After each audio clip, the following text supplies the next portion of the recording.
Si vous envisagez d'acquérir une résidence principale, secondaire ou un investissement locatif, vous aurez sûrement recours à un crédit immobilier. Bien que la loi ne vous force pas de mettre de l'apport personnel pour obtenir votre crédit, vous questionnez sûrement sur est-ce qu'il est vraiment nécessaire de le mettre? Si oui, combien? Cette vidéo va être découpée en 3 parties. La première, c'est déjà pourquoi il faut mettre de l'apport personnel, pourquoi c'est intéressant.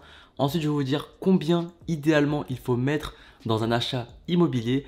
Et ensuite, on va terminer avec s'il est vraiment judicieux de mettre tout l'apport personnel disponible. Mais juste avant, je vais me présenter. Je m'appelle Cédric Meyer. Sur cette chaîne, on traite de l'investissement immobilier et des finances personnelles. Si ces domaines t'intéressent, je t'invite directement à liker et à t'abonner avec la petite clochette. Et je t'invite aussi à rejoindre les autres investisseurs immobiliers dans ma newsletter spéciale IMO.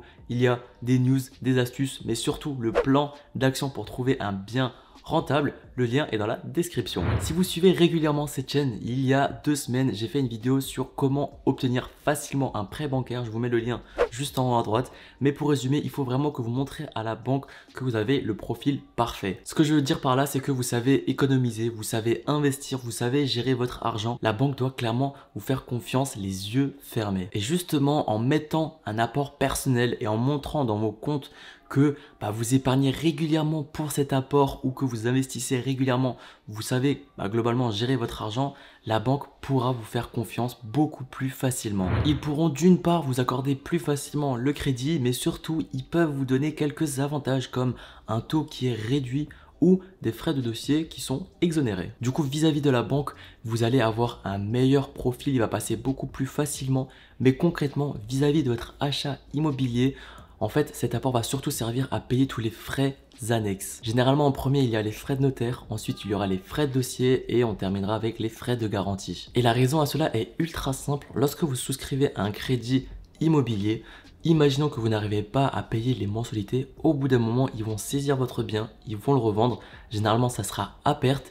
Et du coup, les frais de notaire, les frais annexes tout simplement, ils seront pas remboursés. Donc, ils préfèrent largement que c'est vous qui les payez en amont. Et c'est d'ailleurs aussi pour ça que les banques sont ultra réticentes à financer à 110%. Ça se faisait beaucoup à l'époque, mais maintenant avec la montée des taux, etc., c'est ultra compliqué de faire passer un dossier à 110%, sauf si vous avez vraiment un très bon profil. Du coup, on passe à la deuxième partie, c'est combien faut-il mettre d'apport? Généralement, on va vous dire de mettre 10%. Pourquoi 10%?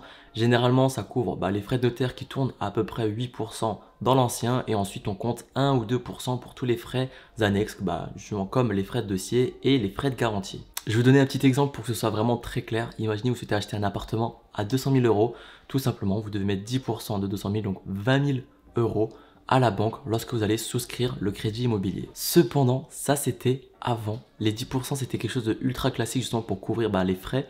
Mais maintenant, avec la montée des taux, tout dépendra maintenant de votre taux d'endettement. Si vous ne savez pas du tout ce que c'est, je vous mets une vidéo en haut à droite. N'hésitez vraiment pas à aller la voir, c'est ultra important. Donc vous devez calculer en fonction de l'appartement et ce qui va vous rapporter et de votre taux d'endettement en ne dépassant pas les 35% du coup.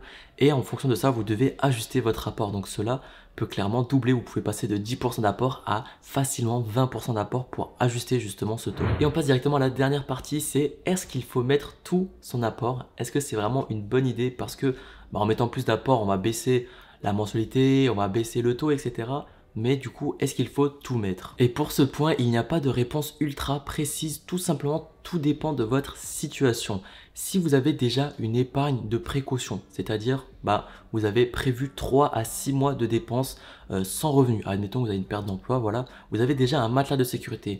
Là, vous pouvez mettre un petit peu plus d'apport. Si vraiment c'est votre projet de vie, vous souhaitez accélérer les choses, même si généralement dans l'investissement immobilier, on recommande de mettre le strict minimum, mais au moins votre argent travaille. Mais si vous n'avez pas cette épargne de précaution ou que vous souhaitez faire plusieurs projets immobiliers à la suite ou si vous avez d'autres projets où vous avez besoin de cash, vous devez vraiment mettre le moins d'apport possible. Du coup, si je devais faire une petite conclusion, généralement, il est vraiment conseillé de mettre de l'apport, même si dans l'investissement locatif, on essaie de mettre le moins d'apport possible pour vraiment profiter de l'effet de levier. Mais si vous savez que vous avez un profil qui ne passe pas forcément, par exemple vis-à-vis de l'âge ou vis-à-vis du CDI que vous avez, des revenus que vous avez, il peut être intéressant de compenser avec un peu d'apport justement pour équilibrer la chose. Encore une fois, tout dépend de vos objectifs. Si c'est pour un investissement locatif, vous allez essayer de mettre le moins d'apport possible, alors que si c'est pour une résidence principale, vous allez mettre un petit peu plus d'apport pour vraiment réduire les mensualités et payer le plus rapidement possible. Donc vraiment, prenez une journée, posez-vous, fixez vos objectifs et en fonction de vos objectifs, regardez s'il est intéressant de mettre plus ou moins d'apport. En tout cas, si cette vidéo vous a plu, n'oubliez pas de liker, de vous abonner avec la petite clochette. N'oubliez pas également de rejoindre les autres investisseurs immobiliers. Le lien est dans la description. Je vous laisse avec la prochaine vidéo qui est comment facilement obtenir un crédit immobilier. Je vous dis à la prochaine. Ciao, ciao.